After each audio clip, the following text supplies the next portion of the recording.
In front of me is TECNO Phantom V Flip, and today I would like to show you how you can resize icons.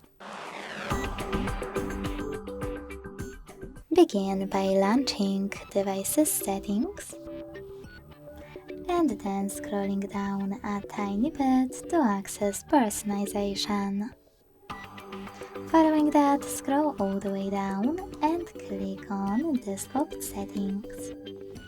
Now it's time to select Appearance and click on Icon Size at the top.